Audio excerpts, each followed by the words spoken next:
রাজ্যের একাধিক জায়গায় ইডির অভিযান। যেমনটা জানা যাচ্ছে যে কল সেন্টার প্রতারণা চক্রে তদন্তে ইডি। আটঘরার ডোমজুর পিকনিক গার্ডেনে ইডির হানা। আটঘরার গ্রিন ভিস্তা অ্যাপার্টমেন্টে ইডির হানা। 100 নম্বর পিকনিক গার্ডেনের একটি আবাসনও ইডি। ডোমজুরের সর্দারপাড়াতেও ইডির হানা। সল্টলেকের ইকো স্টেশন টাওয়ারেও ইডির হানা। রাজ্যের একাধিক জায়গায় ইডির অভিযান। কল সেন্টার প্রতারণা চক্রে তদন্তে ইডি। রাজ্যের একাধিক জায়গায় ইডির অভিযান। আটঘরায় অভিযান, ডোমজুড়ে অভিযান, পিকনিক গার্ডেনে সেখানেও ইডির হানা।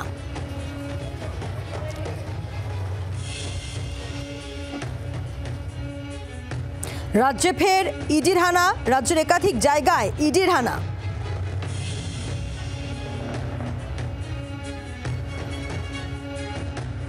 প্রথমে একটা ভুয়ো কল সেন্টার খোলা, তারপর বিদেশি নাগরিকদের অভিবাসন সহ একাধিক সুযোগ সুবিধা পাইয়ে দেওয়ার ভুয়ো আশ্বাস, তাদের কাছ থেকে কোটি কোটি টাকা আত্মসাৎ এবং আত্মসাৎ করে ফেলা প্রায় 30 থেকে 50 কোটি টাকা ক্রিপ্টোকারেন্সির মাধ্যমে ঘুরপথে বিদেশে পাচারের চেষ্টা।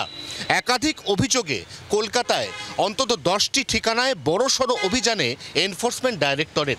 এই মুহূর্তে বাগুইআটির আটঘরায় যে ব্যবসায়ীর বাড়িসহ 10টি ঠিকানায় তল্লাশি করা হচ্ছে, সেই ব্যবসায়ী এই চক্রের মূল পান্ডা বলে এখনো পর্যন্ত দাবি করেছে ইডি সূত্র।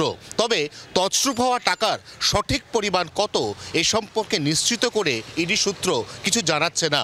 এখনো পর্যন্ত প্রাথমিকভাবে যেটুকু জানা গেছে তাতে অন্তত 30 থেকে 50 কোটি টাকার বড়সড় প্রতারণার ছক ফেদে বসেছিল এই চক্র। জি 24 ঘন্টার জন্য ক্যামেরায় কমল জানার সঙ্গে অয়ন, বাগুইআটি, কলকাতা। বাংলার আওয়াজ, বাঙালির আবেগ, জি 24 ঘন্টা।